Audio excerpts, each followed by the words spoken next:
नमस्कार दोस्तों, मैं अभी भी धुरंधर द रिवेंज मूवी देख के आया हूँ।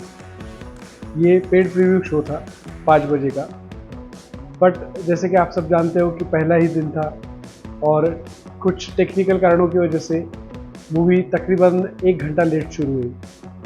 जब हमने पूछा तो उन्होंने जवाब दिया कि मूवी डाउनलोड नहीं हो रही थी क्योंकि बहुत बड़ी फाइल हो सकती है।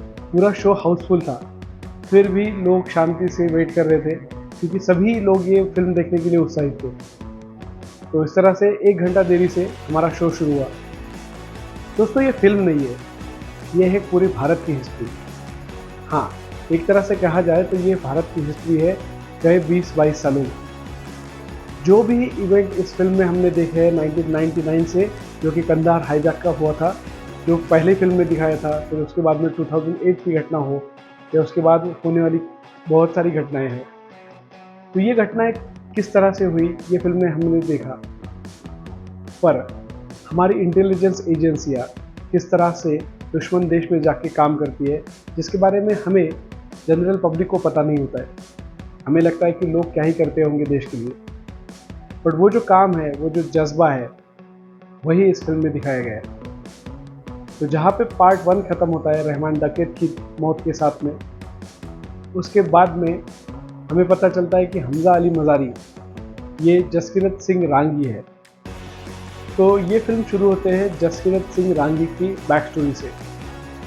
हमें दिखाया गया है फिल्म में कि उसका पास्ट क्या था, किस वजह से उसने कुछ जो चीज़ें की अपनी लाइफ में जिसकी वजह से उसे सज़ा मिली, सज़ाए मौत मिली, और वहाँ से उसे अजय सान्याल के कैरेक्टर जो थे उन्होंने किस तरह से पिक किया मिशन के लिए। ये पूरी बैक स्टोरी से फिल्म शुरू होती है। तो उसके बाद में कट टू सीन जाता है रहमान डकैत की मौत के बाद में अरशद पप्पू को लियारी का किंग बनना होता है, और किस तरह से फिर उसका सफाया करके धीरे धीरे करके कहानी आगे जाती है, ये हमें पता चलता है। बट इस फिल्म में कुछ एक चीज़ें ऐसी हैं जो हमने सोची भी नहीं थी। बहुत सारे ऐसे ट्विस्ट एंड टर्न आते हैं जो हमने कभी सोचे नहीं थे।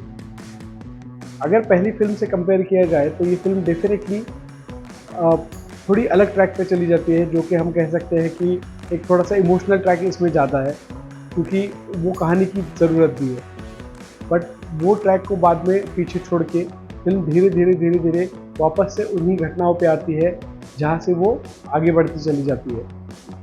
बहुत सारी घटनाओं का यहाँ पे उल्लेख है। इस फिल्म का नाम है धुरंधर द रिवेंज। उसी हिसाब से इस फिल्म में रिवेंज की कहानी बताई गई है।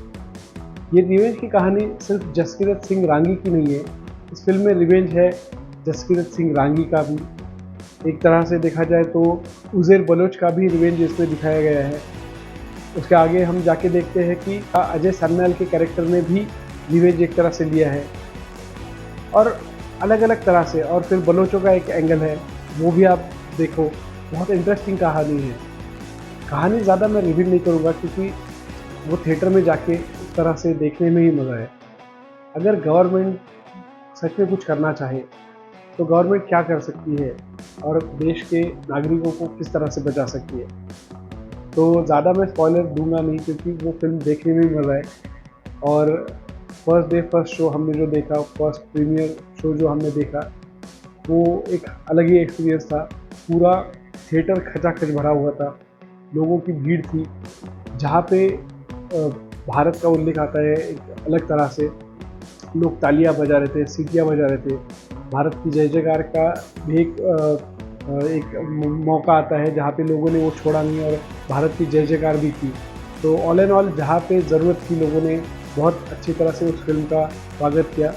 और पहला शो भी फुल था, उसके बाद में दूसरा शो भी फुल था क्योंकि हम जब बाहर निकले तो हमने भीड़ देखी, और लोगों का उत्साह देख के हमें यही पता चलता है कि लोगों को ऐसे फिल्में देखने की ज़रूरत है। बॉलीवुड एक तरह से बदल के अलग से फिल्में दिखा रहा है, तो हमें ये सब चीज़ों का स्वागत करना चाहिए।